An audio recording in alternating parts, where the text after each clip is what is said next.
Banyak orang-orang muda yang bangga sekali dengan kekuatan masa mudanya.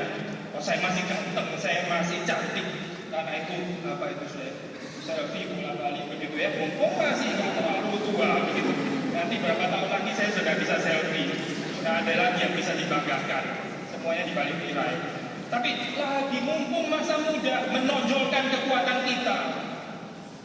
Kekuatan mau kemana? Kekuatan mau bergerak kemana? Nggak apa-apa, yang penting saya bergerak. Kalau ada pergerakan, mau kemana? Mau kemana? Orang yang cuma punya kekuatan saja tapi nggak tahu berjalan kemana, hidupnya akan berada di dalam satu keadaan meaninglessness. Kebosanan, salah satu problem besar bukan di dalam kehidupan kita, kehidupan saudara dan saya, bukan cuma anak muda, saya juga, tapi saudara juga. Bosan mengejar kenikmatan, akhirnya kenikmatan yang salah. Ada satu filsuf terkenal namanya Søren Kierkegaard. Dia di dalam bukunya Either Or membagi manusia ke dalam 3 tahap.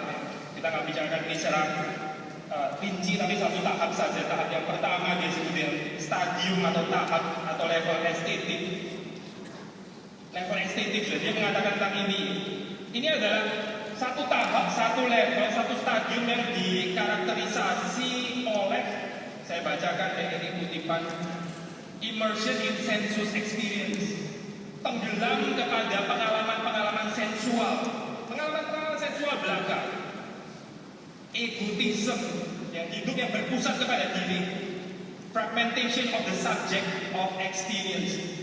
Pengalamannya itu pengalaman yang terpecah-pecah, yang terkeping-keping, yang nggak ada integrasinya satu dengan yang lain. Saudara pernah menyaksikan MTV misalnya ya, dan banyak acara-acara seperti itu. Saudara akan melihat gerakan daripada satu scene ke scene yang lain, itu nggak ada kaitannya sama sekali, nggak ada story, nggak ada jalan cerita, dan fragmented. Seperti kayak orang nonton TV pindah-pindah channel, dari channel 1, channel 2, channel 3, channel 4, channel 5, channel terus, nanti 30 channel terus, begitu aja dihabiskan 1-2 jam dan ganti putar-putar 50 channel. Gak ada satu story pun yang dia saksikan di situ. Itulah kehidupan manusia. Fragmented, gak ada alurnya sama sekali. Doesn't make sense at all. Irasional. Kierkegaard mengatakan ini tipikal orang yang hidup di dalam stadium estetik. Dan yang menarik waktu kita melihat dalam bagian ini juga Kierkegaard juga mengatakan dikarakterisasi juga flight from boredom. Pelarian terhadap kebosanan. Manusia mengalami kebosanan. Itu sebagai satu bagian daripada eksistensi kesadaran, eksistensi dirinya. Lalu waktu dia bosan, bagaimana dia mencoba untuk menghibur dirinya. Maka kalau saudara perhatikan di dalam dunia ini, yang hampir nggak mungkin bisa bangkrut itu adalah dunia entertainment. Dunia entertainment itu susah sekali bangkrut. Kenapa? Karena manusia ini bosan. Manusia itu terus-terus mencari penghiburan di dalam dirinya. Penghiburan yang mana? Ada orang main game, kemudian cari penghiburan, akhirnya bukan terhibur, malah jadi capek sekali setelah main. Dan juga gak lagi terhibur, gak merasa refresh. Orang di dalam kehidupan ini kalau tidak menemukan kehadiran Tuhan, kalau gak ada relasi dengan Tuhan, kalau dia gak jelas jati dirinya itu siapa, anak-anak Allah yang sudah ditebus oleh darah Yesus Kristus yang mahal, dia akan cenderung dipermainkan dari kebosanan menuju kebosanan yang lain. Lalu orang yang bosan gampang sekali jatuh ke dalam dosa.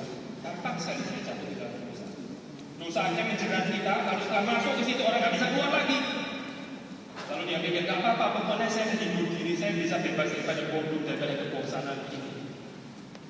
Dunia selalu mengajarkan kepada kita untuk memperjuangkan diri kita sendiri. Hibur dirimu sendiri, selamatkan dirimu sendiri, tolong dirimu sendiri. Kalau kamu gak menolong dirimu sendiri, kalau kamu tidak berjuang untuk dirimu sendiri, siapa yang akan peduli tentang kamu? Kamu harus berusaha sendiri. Jangan sedikit-sedikit terus minta tolong atau apa, itu cengeng. Kamu harus semuanya berusaha sendiri. Orang lain gak ada yang peduli dengan kamu. Seperti kayak kita ada betulnya juga sih, makanya supaya kita berjuang dan sebagainya. Itu betul, itu positif. Tapi celakanya adalah akhirnya menjadikan manusia-manusia yang sangat egois, yang gak punya kepekaan terhadap kebutuhan orang lain, yang sangat peka terhadap kebutuhan dirinya sendiri.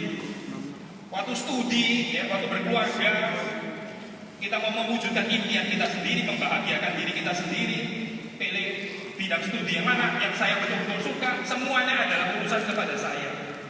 Saya baru baca ada satu artikel yang saya baru tahu, saya ada penyakit, nggak tahu ini baru atau sudah lama ya, namanya apa sih? Narcissistic personality disorder. Narcissistic personality disorder itu ada simptomnya, ya. You might want to check di Wikipedia atau apa gitu ya. Nanti jangan-jangan sudah punya simptom itu. Di Indonesia ada satu alat yang saya kaget sekali, namanya tongkat narsis, begitu ya. Ya itu, ya. Penemunya mungkin kena NDP, narcissistic personality disorder. Dunia selalu mengajarkan kita untuk mengejar diri kita sendiri, tetapi Yesus Kristus mengatakan, barang siapa mau menyelamatkan nyawanya, ia akan kehilangan nyawanya. Barang siapa menyelamatkan nyawanya, ia akan kehilangan nyawanya. Tetapi barang siapa kehilangan nyawanya karena aku, ia akan menyelamatkannya. Cuma ada satu jalan, satu jalan. Kalau saudara mau menyelamatkan nyawa diri saudara orang yang egois sekalipun, ya, cuma ada satu jalan, yaitu mempersembahkan seluruh kehidupan saudara kepada Tuhan. Itu satu-satunya jalan untuk menyelamatkan nyawa saudara.